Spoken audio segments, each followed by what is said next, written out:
ဂျိုသားကျူးကျော်မှုတွေလူခန္ဓာကိုယ်ကိုအိမ်ရှင်လုပ်ပြီးနေထိုင်တဲ့ဂျူသားတွေ UFO ပြက်ကျမှုတွေဆိုတာဘယ်သူမှမဆိုစိတ်ဝင်စားစရာပါမထင်မှတ်ထားတဲ့ဂျူသား theory သမားတွေကိုအံ့အားသင့်စေဖို့အတွက်တကယ့်ကိုအစစ်အမှန်ဆန်တဲ့နောက်ပြောင်မှုတွေဖန်တီးခဲ့ပါတယ်လွန်ခဲ့တဲ့10စုနှစ်တခုကျော်ကနာမည်ကြီးခဲ့တဲ့ဂျူသားနောက်ပြောင်မှုတွေကိုပြန်လည်ဖန်တီးပြီးအခုချိန်ထိအလုပ်ဖြစ်သေးလားဆိုတာစမ်းတက်ဖို့ရည်ရွယ်ခဲ့ပါတယ်ဒါပေမဲ့ဒီနောက်ပြောင်မှုတွေကိုအစာပေါင်းတန်းချီပြီးအစစ်မြင့်တင်ဖို့တော့လိုအပ်ခဲ့ပါတယ်ပထမဆုံးနောက်ပြောင်မှုကတော့လူခန္ဓာကိုယ်တွေကနေကြော်သားထွက်လာတဲ့နောက်ပြောင်မှုကဒါကိုအကောင့်ထဲပေါ်ဖို့အတွက်တကယ့်အစည်းအရုံလို့ထင်မှတ်ရတဲ့နေရာမှာတာမန်လူတွေကိုတူနာယူလက်ထောက်အဖြစ်ခန့်အပ်ခဲ့ပါတယ်သူတို့ရဲ့အလုပ်ကဘင်းလို့ခေါ်တဲ့လူနာကိုစောင့်ရှောက်ဖို့ပဲဖြစ်ပါတယ်ဒါပေမဲ့ဘင်းရဲ့ဝမ်းပိုက်နာကျင်မှုကတာမန်မဟုတ်ပဲအပြင်လောကကမဟုတ်တဲ့အရာတခုဖြစ်လာမယ်ဆိုတာသူတို့မသိခဲ့ကြပါဘူးဒါကိုပိုပြီးလက်တွေ့ကြစီဖို့အတွက်ဆရာဝန်အတုတွေစစ်သားအတုတွေပါငားရမ်းတဲ့တာပါဘင်းရဲ့ဝမ်းပိုက်ထဲမှာပုံမှန်မဟုတ်တဲ့တတဝါတကောင်ရှိနေပြီးဒါကို X-ray မှာပါတွေ့လိုက်ရတဲ့အခါတူနာယူလက်ထောက်တွေဟာတကယ်ကိုထိလန့်သွားခဲ့ပါတယ်ယောဂလက္ခဏာတွေဆိုးရွားလာပြီးနောက်ဆုံးမှာတော့ဘင်းရဲ့ဝမ်းပိုက်ထဲကနေကြော်သားတကောင်ရွတ်တရက်ပောက်ခွဲထွက်လာခဲ့ပါတယ်တူနာယူလက်ထောက်တွေဟာတကယ်ကိုထိတ်လန့်တကြားနဲ့ထွက်ပြေးခဲ့ကြပြီးဒီနောက်ပြောင်မှုဟာအဒူးအောင်မြင်ခဲ့ပါတယ်တကယ်တမ်းမှာတော့ဒါဟာကင်မရာတွေနဲ့ရိုက်ကူးထားတဲ့နောက်ပြောင်မှုတစ်ခုတာဖြစ်ပါတယ်ဒီနောက်ပြောင်မှုကအနှဲငယ်အဆင်ပြေပြေပြီးဆုံးသွားခဲ့ပြီးနောက်မှာနောက်ထပ်ပိုမှုကြောက်စရာကောင်းတဲ့အစီအစဉ်တစ်ခုရှိနေပါတယ်နောက်တစ်ခုကတော့ခလီးထိန်ကိုနောက်ပြောင်တဲ့အစီအစဉ်ပါ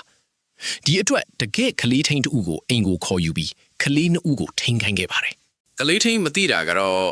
Emily လို့ခေါ်တဲ့ကလေးမလေးဟာတကယ်တမ်းမှာ3ယောက်ရှိနေတာပါပဲ Hollywood ရဲ့ makeup ပညာရှင်အဖွဲ့ကိုအသုံးပြုပြီး Emily ဟာတဖြည်းဖြည်းတကယ်ဂျရိုးသားအထက်ပြောင်းလဲသွားပုံကိုပြသခဲ့ပါတယ်ပထမအဆင့်မှာ Emily ဟာရေတောင်းပြီးနောက်ပိုင်းမျက်နှာနဲ့လက်တွေမှာအနီရောင်အဖူအပွင့်တွေထွင်လာပါတယ်ဒုတိယအဆင့်မှာတော့ Emily ရဲ့မျက်လုံးတွေကရားရံလာပြီးခလေးထင်းကိုခေါ်ခဲ့ပါတယ်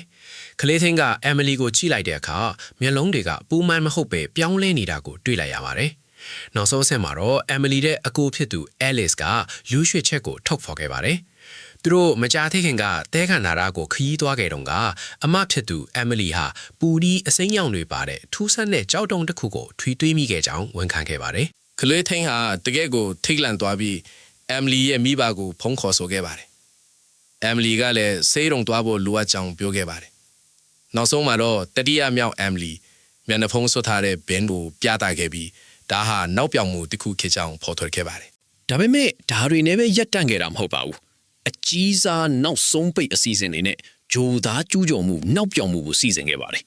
ဒီအတွက်တကယ်အိမ်ဆောင်တွေကိုငှားရမ်းခဲ့ပြီးသူတို့ဟာတာမန်အိမ်ဆောင်အဖြစ်လာရောက်ခဲ့ကြတာပါဒါပေမဲ့ဒီညမှာသူတို့မသိလိုက်တဲ့အရာတစ်ခုရှိနေပါတယ်ပထမအဆင့်မှာတော့အင်းဆောင်ကတက်တောက်တက်တာရှိနေတဲ့အချိန်မှာရုံမြင့်တန်ကြကနေအရေးပေါ်ထုတ်ပြန်ချက်တစ်ခုပြသခဲ့ပါတယ်ဒါကတော့ကြီးမားတဲ့ဥက္ခခေတစ်ခုကဘာပေါ်ကြားရောက်တော့မယ်ဆိုတဲ့သတိပေးချက်ပါ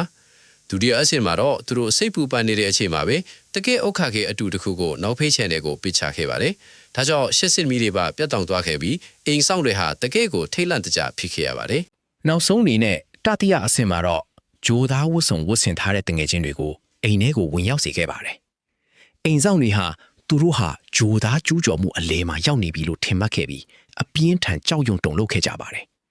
တကားတွေကိုပါတော့ခတ်ပြီးထွက်ပြေးဖို့ကြိုးစားခဲ့ကြပါတယ်နောက်ဆုံးမှာတော့ဒါဟာရုပ်ဝက်ကင်မရာတွေနဲ့ရိုက်ကူးထားတဲ့နောက်ပြောင်မှုတစ်ခုသာဖြစ်ပေါ်ခဲ့ပါတယ်ဒီလိုမျိုးထိတ်လန့်စရာအခြေအနေတွေအောက်မှာလူလေးဘလို့တုံ့ပြန်တတ်လဲဆိုတာကိုဒီနောက်ပြောင်မှုတွေကပြသခဲ့ပါတယ်တချို့လူတွေဟာမမြင်ဘူးတဲ့အရာတွေကိုယုံကြည်ဖို့ပိုပြီးလွဲကူတာကိုလည်းမြင်တွေ့ခဲ့ရပါတယ်